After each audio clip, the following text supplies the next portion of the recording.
السلام علیکم، میں بسمہ نورین اور موجود ہوں اس وقت سرجانی ٹاؤن تھانے میں۔ ویڈیو اس وقت بنانا یہ میرے لیے اس لیے ضروری ہے کہ سندھ بار ایسوسی ایشن، سندھ بار کونسل لائر سے تو میرے مطلب ازلی دشمنی جو چل رہی ہے وہ تو سبھی لوگ جانتے ہیں کہ کس طرح کے معاملات چل رہے ہیں لائرز کے ساتھ۔ تو آخرکار جب میں جھوٹی ایف آئی آروں میں جیل بھیج کے بھی ان کے کنٹرول میں نہیں آ سکی، نت نئے حربے، نت نئے طریقے ان لوگوں نے استعمال کیے میرے خلاف کہ یہ لوگ کسی طرح مجھے قابو کر لیں، اس کے لیے انہوں نے ہر اونچے ہتھ کنڈے اپنائے۔ کوئی ایسا اونچا ہتھ کنڈا نہیں تھا جو انہوں نے نہ اپنایا ہو۔ تو اب فائنلائز جو ان کا پلان ہے، جو تقریباً یہ کافی عرصے سے پلاننگ کر رہے ہیں کہ لاسٹنگ میرا یہ مرڈر کروا دیں گے کسی بھی طریقے سے، جس کے لیے انہوں نے پری پلانڈ سازشیں کی ہوئی ہیں، اور اس لیے یہ ویڈیو پہلے بنا رہی ہوں، میں آج کی تاریخ میں بنا رہی ہوں۔ آج تاریخ ہے 27 ستمبر 2023 کی تاریخ ہے اور دن جمعے کا ہے، اور انہی 6-7 دنوں کے اندر اندر میرا موبائل اسنیچ کرا کے مجھ پہ قاتلانہ حملہ کرایا جائے گا، میرا مرڈر کرانے کی کوشش کی جائے گی، وہ بھی صرف موبائل اسنیچنگ کے دوران، اور اس کو نام دے دیا جائے گا کہ موبائل اسنیچ ہوا اور اس دوران جو ہے نا مجھے مرڈر کر دیا گیا۔ مطلب وہ ان کا نام بھی نہ آئے، یہ بدنام بھی نہ ہو کہ لائرز نے مروایا ہے یا پھر اس کے پیچھے کس کا ہاتھ ہے۔ تو اس لیے میں پہلے ہی اطلاع دے رہی ہوں کہ عابد زبیری نامی لائر، جس کے خلاف میں نے رپورٹ چلائی تھی کہ ظفر راجپوت سے اس نے بیل لی اور اس کو جو ہے نا لنڈن یاترا کے لیے بھیجا چھٹیوں کے لیے، اور وہاں سے جو یہ باقی اس کا جو رقم بچی تھی رشوت کی، وہ رقم اس نے بینک میں جمع کرائی تھی جسٹس ظفر راجپوت ہائی کورٹ کے۔ اچھا جی، تو یہ سارے معاملات ہیں، اور عابد زبیری اور اس کے دیگر ساتھی ان چیزوں میں ملوث ہیں، اور زبیری نام سے آپ کو پتہ لگ گیا ہوگا کہ میرے معاملات کہاں پہ جڑے ہوئے ہیں، جن میں قادیانی لابی، شیعہ لابی، مطلب ہر طرح کے لوگ میرے دشمن ہیں، اور کسی بھی طریقے سے اب جب ان کے کسی طرح نہ جیل بھیج کے، نہ ایف آئی آریں کٹوا کے، نہ کسی بھی ہراسمنٹ اور کسی بھی تھریڈ میں جب میں ان کے مطلب اس میں نہیں آ سکی کنٹرول میں، تو فائنلائز 6 سے 7 دنوں کے اندر انہوں نے میرا موبائل اسنیچ کرا کے میرا مرڈر کرانے کی پلاننگ کی ہوئی ہے۔ تو ذمہ دار اس میں لائرز ہی ہونے ہیں اور تو کوئی نہیں ہو سکتا، کیونکہ گورنمنٹ خریدتی ہے لائرز کو، ان کو مال ڈالتی ہے، وہ کتے کو اڈلی ڈالی جاتی ہے نا کروڑوں روپے کی، کبھی پارکنگ کی نظر دے دیا جاتا ہے، تو کبھی جو ہے نا ان کو بار ایسوسی ایشن میں کروڑوں روپے کی فنڈ دے دیے جاتے ہیں، جس میں ابھی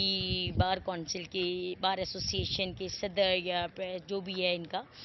اس نے 4 کروڑ کی گاڑی لیا ہے۔ یہ جو بسمہ کے مرڈر کی پلاننگ ہے اس کے پیچھے یہ ہاتھ ہے، اور خاص لوگوں کو 30 لاکھ کی گڑیاں دی گئی ہیں۔ تو یہ سب معاملات ہیں۔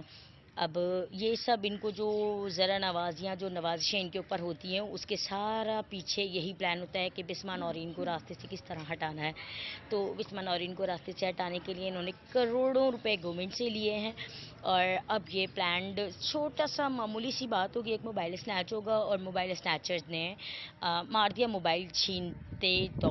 چھینتے وقت۔ تو اپنی عوام کو اس لیے آگاہی دے رہی ہوں کہ آگے اگر میرے قتل کی واردات ہوتی ہے اس طرح سے، یا پھر میرے قتل کی سازش ہوتی ہے اور میں قتل ہو جاتی ہوں، میں مر جاتی ہوں، میں بیان نہیں دے پاتی، کسی قابل نہیں رہتی، تو میری یہ ویڈیو اس وقت بہت کام آنے والی ہے کہ میرے پیچھے، میرے قتل کے پیچھے کن کن کا ہاتھ ہے۔ جو میں موجود نہیں ہوں گی تو میری یہ ویڈیو کام آئے گی، اور سیکنڈ ریکی کرنے والوں کو شاید اتنا اندازہ نہیں ہے کہ بسمہ نورین کی ریکی کرنا ان کے لیے اتنا آسان نہیں ہے، اور آسان ہے تو وہ یہ مت بھولیں کہ بسمہ نورین کی نظر اور اس کا دماغ اور اس کے جو علم ہے وہ کہاں تک ہے۔ تو ابھی بھی دیکھ لیں میرے فیس ایکسپریشن، اتنی پکی رپورٹس کے باوجود میں آپ کو یہ علم میں لا رہی ہوں کہ میرے نہ چہرے پہ ڈر ہے نہ خوف ہے، میں ڈیلی اسی طرح ہائی کورٹ جاؤں گی، اور اسی طرح وہی روٹین جس طرح میری نارمل زندگی گزرتی ہے میں اسی طرح زندگی گزاروں گی۔ سیکیورٹی میں نہیں مانگوں گی، کیونکہ مجھے سیکیورٹی کی ضرورت نہیں، مجھے اپنے اللہ پہ پورا بھروسہ ہے کہ اگر مجھے موت آنی ہے تو وہ ایک موبائل اسنیچر جسے بھیجا جائے گا کہ بسمہ کو جان سے مار دینا ہے موبائل اسنیچ کر کے،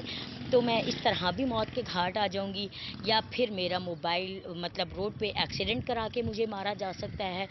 ادروائز کوئی بھی ایسا پلان جو سکتا ہے۔ تو بسمہ موت سے ڈرنے والوں میں سے نہیں ہے، بسمہ موت کو ساتھ لے کے چلتی ہے، سر پہ کفن باندھ کے چلتی ہے، تو اس لیے ہر وقت تیار رہتی ہے کہ کبھی بھی کسی بھی وقت کسی بھی گھڑی اس کی کہاں جان نکل سکتی ہے کہاں نہیں نکل سکتی۔ تو اس بات سے آپ نہ دل برداشتہ ہوں نہ بے خبر رہیں۔ اور بیچارے لائرز کے لیے پھر ایک میں شعر فرماؤں گی، آخر میں کہوں گی کہ ہم سمجھتے ہی نہیں تمہیں مد مقابل اپنا، ہم سمجھتے ہی نہیں تمہیں مد مقابل اپنا، تم فضول میں ہمارے مخالف بنے پھرتے ہو۔ تو بہرحال مخالفت تو تم اس قابل ہو ہی نہیں جو تم میری مخالفت پہ اترو کرو، میری مخالف بن سکو۔ تو اس لیے یہ جو بہرحال جس کی جتنا اوقات ہوتی ہے وہ اتنا ہی کام کرتا ہے، تو یہ میرے ظرف کا تقاضا ہے۔ میرا دشمن بھی خاندانی ہو، اور مجھے دشمن آج تک خاندانی نہیں ملا، لیکن میں دشمن خاندانی ہوں۔ جزاک اللہ جی، اللہ حافظ۔